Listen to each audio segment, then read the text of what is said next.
Shut down Instagram. We are going live on YouTube. We are live right now.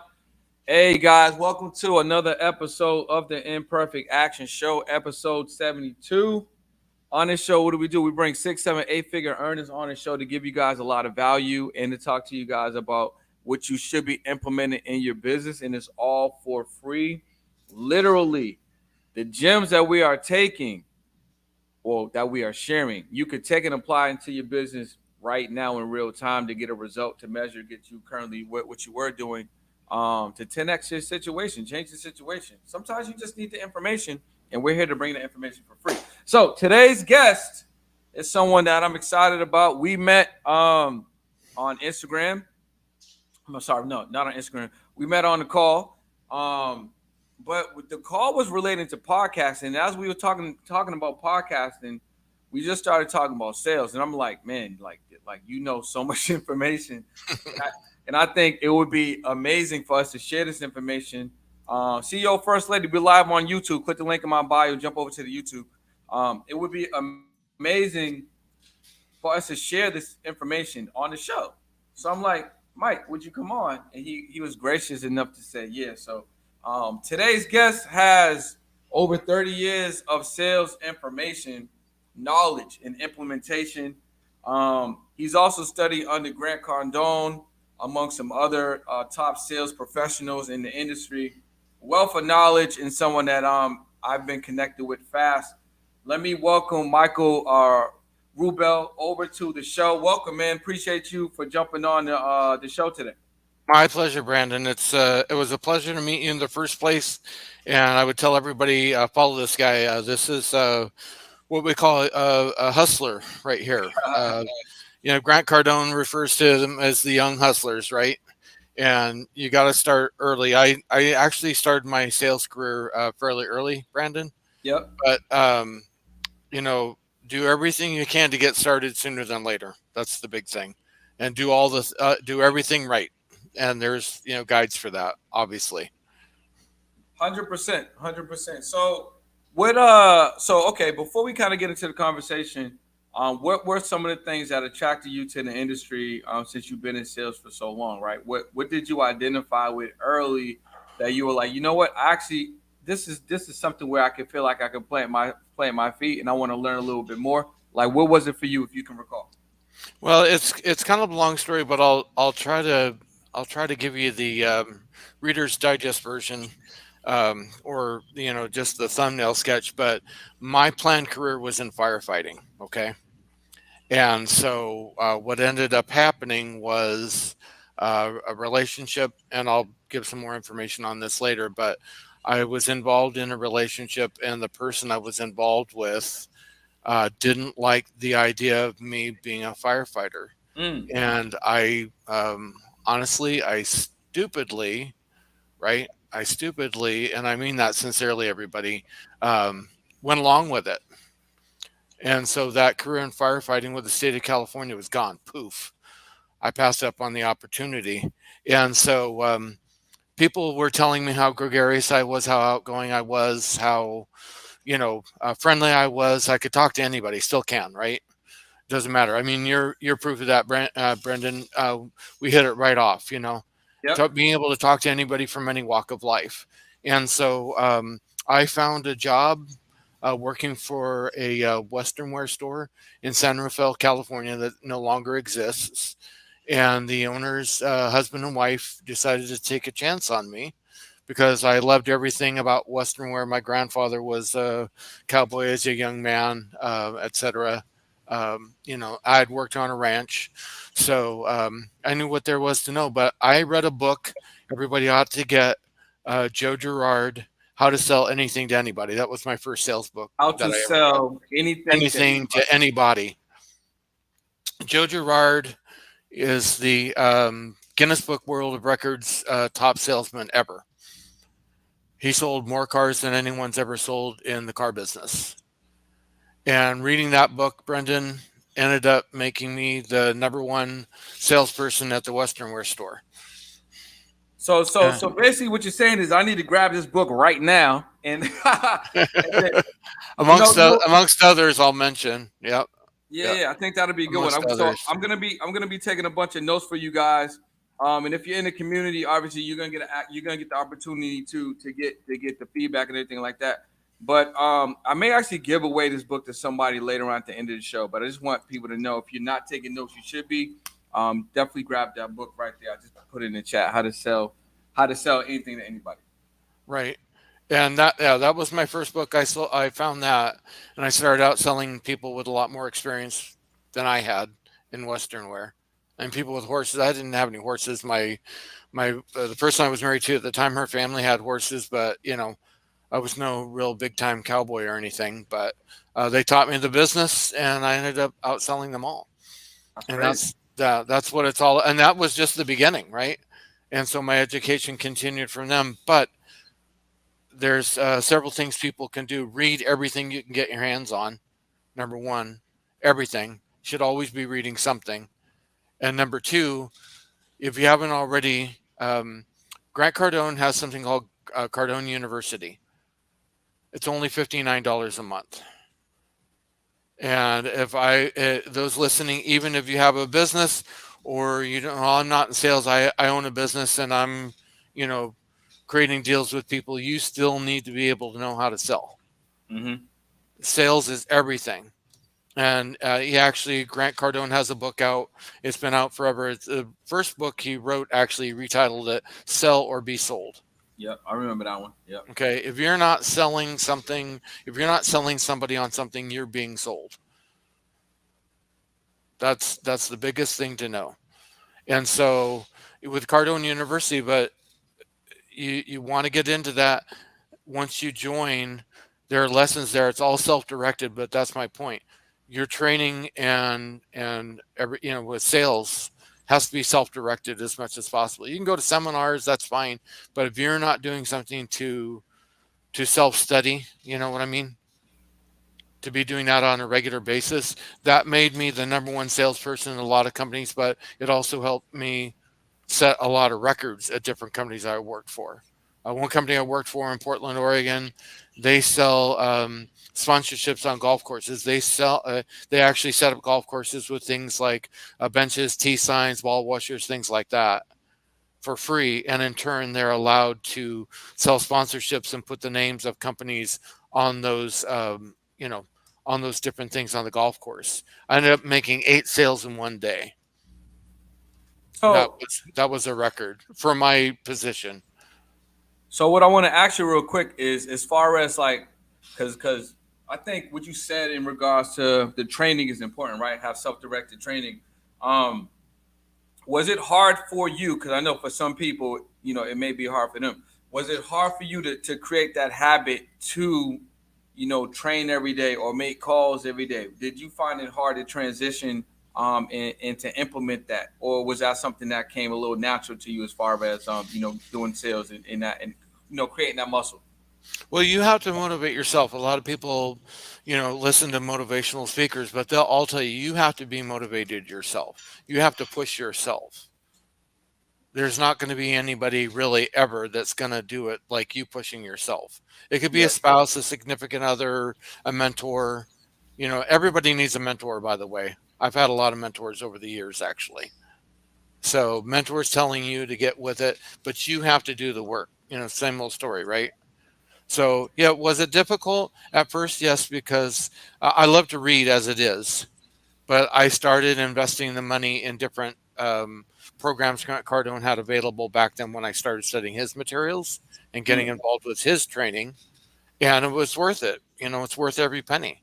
So, yes, to make the transition, because you're doing this while you're working a full time job, right? When am I going to have time? Nights and weekends.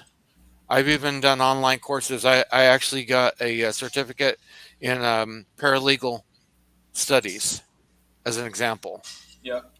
because I thought maybe after spending some time in sales, that's what I want to do. I want to get out of sales, which was a mistake, obviously, but that takes some dedication and some real fortitude to get through courses like that. It's the same thing with sales courses. You Yeah. make yourself do it every day. What I find interesting is that when we go to school, right? and you get your your plan for the your planner for the semester. You know, like, okay, I'm taking these 4 classes, I'm taking these 5 classes. You know exactly what days you have which classes, how long each class is. I mean, how long each class is, and you just show up. Now it's interesting that we're showing up for subjects that we don't even care about, right? Or we just showing up for subjects that are like prerequisites or whatever, Exactly, just to get the credits. just to get the credits. When it's like now we're out of school, so we don't have that structure. But when Right. it comes to things that you want to learn, having that mindset of like, okay, cool, I'm gonna do 30 minutes on this subject on Mondays, or I'm gonna do an hour on this subject Tuesday through Thursday. Like starting to set up your own kind of schedule, and putting dedicated time aside for the things that you want to learn, especially when it comes to sales. I think that's a good habit to create. Exactly. And I read every day. I read on my lunch break, because you want to have the material in front of you at all times. So you get into the habit of what we call it closes. You want to learn as many closes as you can. Grant Cardone has another book. Here I am, I'm talking about sales, but I'm promoting Grant Cardone because he is the number one sales trainer in the world. Forget about all the others. I won't name them. I just had someone say, "Well, I went to this guy or that guy." Yeah, that's fine, but you're going to grow past the Tom Hopkins of the world. The Tony, a lot of people are really big on Tony. What's his name? Um, you know, Robin? yeah, Tony Robbins, and Tony's good. Tony is great too, but Grant Cardone is the one that's been the most successful in sales.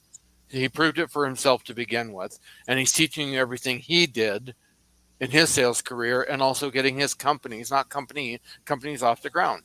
But he Yep. created something, and you have to have this closer's survival guide. Mm. Yeah, the closer's survival guide. And that teaches you multiple closes you have to read every single day. So that will be able, so you have to be reading every day, you have to be studying every day. Cardone University recommends that you spend at least 15 minutes on each lesson.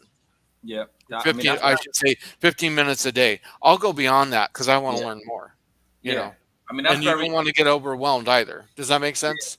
that's true. I think 15 minutes is a good guide for someone just starting, but I would agree with you because I do the same thing. It's like I'm pretty clear on the things that I want to learn, so I'm gonna spend an hour on them minimum, a day on the stuff that I need to do. And in some areas, it's like, okay, maybe you want to grow your brand awareness, maybe you want to learn this software, maybe you want to be over here, maybe you want to be over here, but you can start blocking those things out.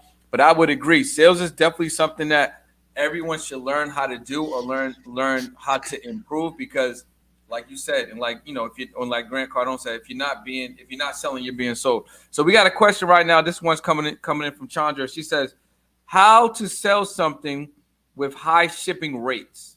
She says, my weight, she's actually talking about physical weights. Her Right. weight, my weights are heavy, so the shipping is high. So how would you pitch that with selling a product that has a high shipping rate? Well, that's a part of the purchase, honestly, you know. And a lot of people talk about objections. Objections are really just complaints. Mm, So if someone says something, if they object or have an objection over the shipping cost, you know, I would tell them plainly that's a part of the purchase. And you always start off any conversation with this, I understand, or I understand how you feel. And the way this works is, and if you are making it plain on your website that shipping is involved and the cost, be transparent. Okay, be transparent, but you have to point out it's right there on the website. That's part of the purchase. Obviously, I'm not going to pay for shipping. I'd be out of business tomorrow if I was. Let's get your order in. You know, you just want to hit a few small points with them, not a whole bunch of, well, it's this and that and I pay a lot, and you know what I'm saying. Don't go into too much detail. Hey, I understand, but I have a cost of doing business. I make it plain on the website that shipping is that you have to pay shipping. in order to buy my weights. So let's get your order in. You know, don't get too much time involved in, don't spend too much time involved in, you know, why don't you want to pay? Maybe they can't afford it. We Mm. don't know. But we want to get past those things. We're not going to ignore it, but we want to get past those things. Does that answer your question? Yeah, I would agree with Mike. Chandra, let me know. Well, let us know as far as what's the price of the weight and then the price of the actual shipping rates, because it could be a way that you present the price with the shipping that might actually help you kind of get over that objection.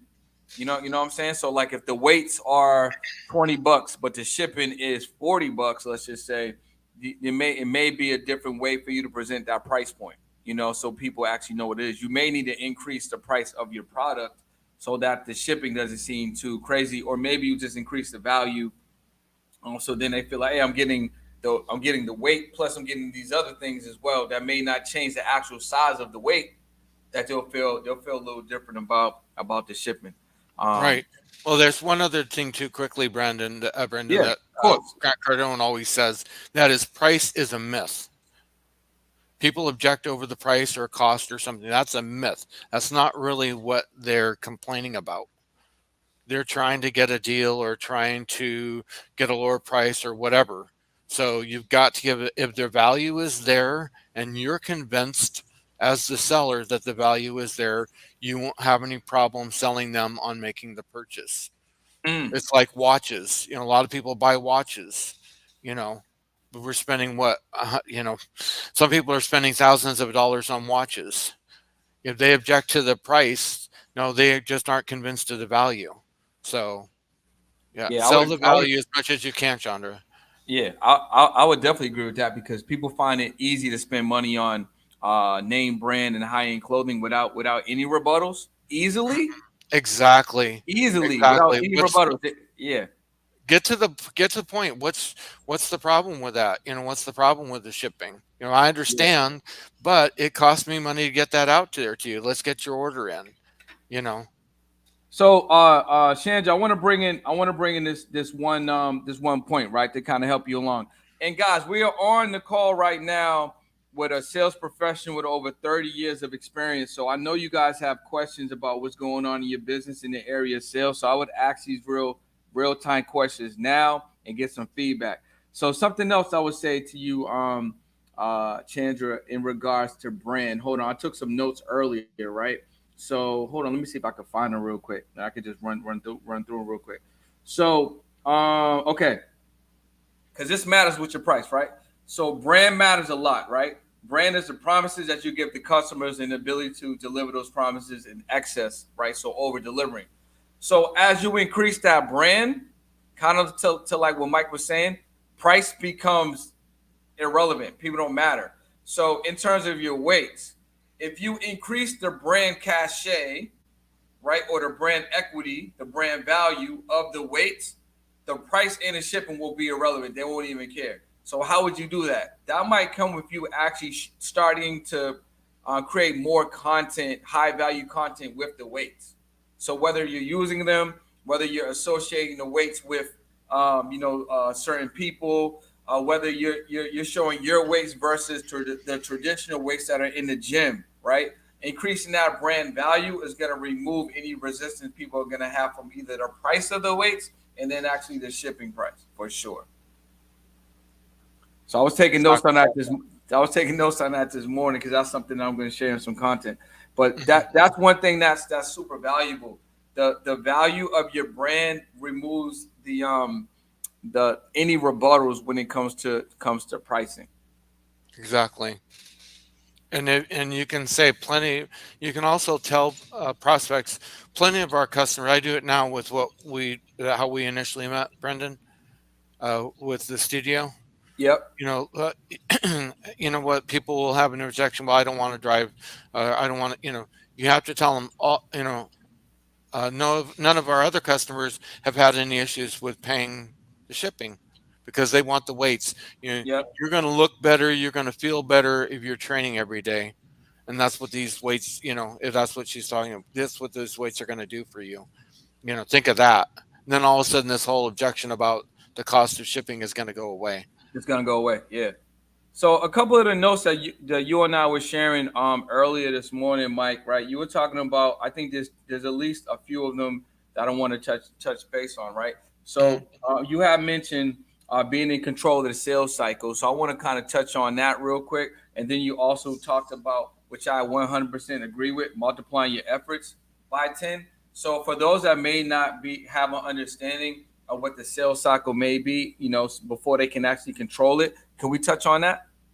Sure. Well, sales cycle is easy from your initial conversation with someone to getting into your presentation. A lot of people talk about find out what the needs and wants are. Well, you know, nobody really needs something. They really want something. In the end, they need it for their business, as an example, or to improve their life, or whatever it is your product or service does for somebody, right? But as long as you understand, it's not so much needs and wants. A lot of people are qualifying. I just had that conversation with an associate qualifying people. Well, they're there for a reason. You found them for a reason. Whether you found the leader, they came to you, right? Everybody's your attitude has to be everybody's qualified, even if it doesn't seem like they might be. Okay. That's true. So the sales cycle is just, you're, and it can be very short, by the way. A lot of people think sales cycles have to be long. I've actually have a reputation in sales for shortening sales cycles tremendously. When people have told me at different company, well, it takes 6 months to get somebody on board, or 3 months, or why is it taking that long? That's ridiculous. You know, it should be one call or a few calls, right? Depending on what it is. So it's just a matter of your initial conversation or contact with someone, finding out, making the presentation, showing them what your product or service is going to do for them, and then get to the point of the close. We don't we want to sell, but we don't want to keep selling because a lot of people are afraid of asking for the sale. Yes, They're yes. afraid of closing.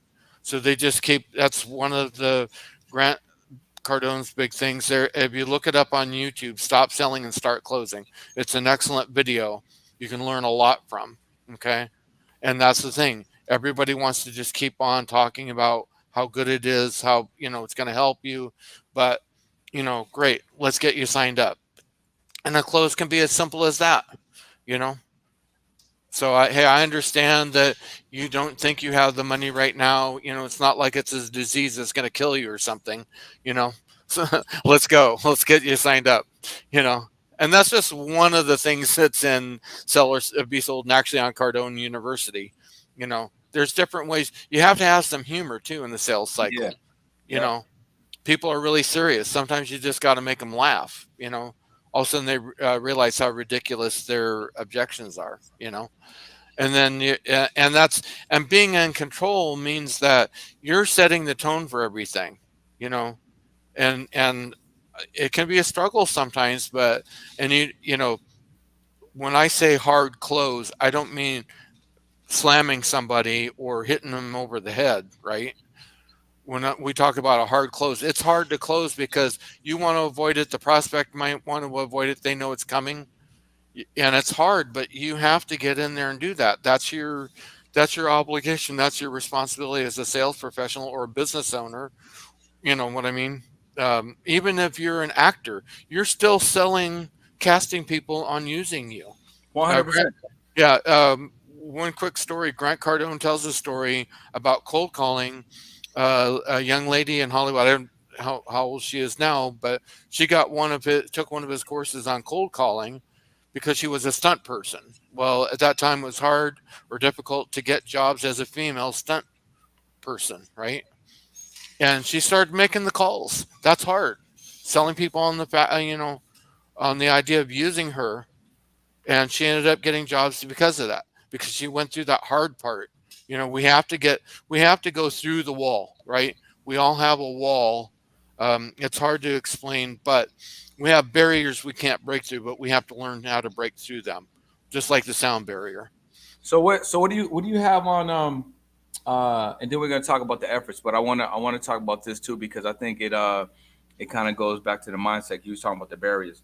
So how does one break through some of these barriers when it comes to asking for the sale, not looking at sales like it's like this big thing, so they avoid it? What are some of the mindset they can get into to improve their the way that they're looking at selling? Well, first and foremost, you have to become fearless. I know when I first got into sales, you know, I was not at a younger age, I was a little bit shy, but as I got older, you know, you have to be bold, in other words, Brendan. And that's what people are afraid of. How do you break through any barrier? Go right through it. He'll You go just have around to it. do it. Yeah, You just, the whole Nike thing, just do it. You have to do it. You have to force yourself, literally. Um, famous motivational trainer often said that, if we don't break through the barriers, we're going to return to our old ways, right? mm, You know, and that's what people are doing. They're returning to their old ways. If that's why we don't succeed more, we get to a certain point and we turn around. We have almost like a thermostat inside of us. You know, there's a control inside of us that, if we start to get off course or we get in a place that's uncomfortable, we go back to our old ways, right? 100%. Yeah, And that's what, hey, I'll tell everybody right now, I'm 63 years old, but I still have barriers I have to break through. I still have yeah, things that I want to accomplish, and it never stops. yeah. People talk about reaching their potential. The mindset is, my potential is always out there. I still have more to fulfill. Okay. So the mindset is become fearless. The mindset is, I'm going to break through this no matter what. You know, where do I want to be? Our mindset has to be, okay, I want to be successful. I want to, set your goals where you want to be, you know, and if you do that, it's a mental thing, obviously. Some people call it, it's mental, it's physical, it's everything, because we get fear, we start sweating, right? You Yeah, know, for sure, and for yeah, sure. and if you don't, and what's funny is it's scary at the time. I remember the first few times I was closing people, even at bigger jobs than just selling clothing, right? On big purchases, we're talking about $20,000 purchases over the phone. Okay, not in person, over Oh, the phone. hundred and percent, and hundred and percent. doing it, thinking, how, you got the job, yeah, I can do this. When you interview, I can do anything, you bet. I can sell anybody. And you get into the job and you learn what it is and you start making calls. It can be frightening to make calls. The only way to get that, your mindset is, I'm going to make 200 calls today, or I'm going to make 100 calls. And I'll tell you one thing, as far as, if anyone's wondering, as far as making phone calls, it's not necessarily the number of calls you make, it's what happens on each call, what the outcome is. Okay. A lot of people are in love. A lot of managers and business owners are in love with, oh, you got to make 200 calls a day. Yeah, you might have to do that, but the better you get, that number will start going down, Brendan. Yep. You'll start getting more closes. You'll be engaging more people. Okay. But does that answer your question about the mindset? Yeah, 100%. That, I mean, you hit the nail right on the head with that, and I can only agree with you, because especially when you come, you touching on selling a higher ticket. I think yes, that's going to come with repetition and coming with the fearlessness, and you'll be surprised how literally, if you're selling a $1,000 product, or if you're selling a $25,000 product and you're doing it on the phone, it's the exact same way, and that's you basically just 25x your return with the same method. You know what I'm saying? Right. So I Right. would I would definitely agree with you on that. Right. And one more thing, as far as mindset is concerned, do I want to continue being poor? Because if I don't sell, It's heavy. I'm not going to be making money, right? That's a heavy I'm one not right making money. I'm going to remain at my current financial level, if you want to call it that. I talk to people every day and they're struggling because, probably because they're afraid, but they're not deciding that they're going to make more money, basically. there. Yeah. You know, Now don't that's get stuck. That's a heavy one. All right, guys. Before we get out of here, because we got about a minute to the hour. One more thing for Mike. If you guys have any questions about sales, I don't know why y'all so shy today. This is your opportunity to ask some very heavy questions about where you are in your business, relating to sales. But the last question I have is, kind of going back on one of the points that you touched on, 10xing your efforts. So once you have an idea of what you should be doing to get a result, we're talking about 10xing your efforts. So is that as simple as just doing more of the thing, or should we, or is it more zeroing in on what you should be doing, and then 10xing those efforts? What would you say with that Well, question? it has to be the smart thing, the smart effort. You're just going to do it to do it. You're going to focus in on what your task is, and instead of just putting in the effort everybody else does, put in 10 times the effort. So you're going to work harder than everybody else, right? You're going to put in more time if you need to. That means I'm going to spend 10 hours at the job. I'm going to do that, right? If I'm not getting results, I'm going to make more calls. I'm going to work harder to learn more closes. I'm going to work on closing. Figure out where you're coming up short, in other words, right? Yeah, I like that a Because lot. everybody wants to go to a certain point and then they stop. Well, why Yeah, should I stop? What's yeah. going to separate me from everybody else? That's what you should be asking yourself. And the only way is to increase your efforts by 10 times. And that's just to get the results you want. One Does of that the make things sense? that No, that totally makes sense. And just to add on what you were saying is, um, when you are making the calls, you are having the efforts. Don't fall in love with a positive result, because sometimes we may get the sale, and we may get so happy that we made the sale that was only call two, and you're like, oh, I gotta make these other calls. I got a sale right now, right? So sometimes we get so excited with actually a close that we stop doing the task for the day. You know what I'm saying? So like if you were gonna make 100 calls, let's just say, and your goal was to close 2 or 3 people, and let's say you close, two or 3 people in that first 10 calls. You're like, all right, well, I closed three, I'm good for the day. But you didn't make the other 90 calls because you fell in love with the early result that you had. Exactly. Exactly. Yeah, And that's what happens. People, we don't want to celebrate too much, and we make a lot of sales one day and don't make many sales the other day. We've gone back to our old way of thinking. I can't do it, or we're satisfied with yesterday's results, whatever the case may be. yep, So we want to make sure to keep up the efforts, keep up the attitude. Okay, it's almost like that's fine and dandy, but what am I doing now? What am I doing today? You know, and just keep rolling. And it's that mental thing. You know, we haven't been a top salesperson. We've become a top salesperson, but then all of a sudden we start blanking a lot. We stop making sales. We got afraid of our results. Basically, is what happened. yeah. I Yeah, I would we agree. returned to our old mental base. I would agree with that. All right, guys, it's been another episode as we're winding to the end. I'm telling Mike that he needs to hurry up and get on Instagram so that he can engage with you guys a little bit more. But I wanted to say thanks so much, man, for making the time to come on. I found today's episode and everything that you shared uh, so valuable. To go over these books again, if you guys missed it, Mike talked about How to Sell Anything by Joe Girard, Sell It Be Sold, Grant Cardone, Close the Survival Guide by Grant Cardone, and Start Selling and what was Start Selling and Start Closing. Yeah, also Right. that's the Yeah, YouTube that's video that's you the can watch. YouTube video, and I'll leave everybody with this last thing, if you don't mind, Brendan. Of Be course. be professional and follow through. I see Mm, so much of this lack of follow through and lack of professionalism. If you tell someone you're going to meet up with them in a few days, or follow up, or whatever it is you're going to do, or someone says, "Okay, I'll call you on Thursday," answer the phone. Be a professional. You know what I mean? yep. That's a real big deal these days. It reflects on your reputation. You don't want a bad rep. You want a good rep in business, because people will stop calling you. People won't do business with you if you flake out.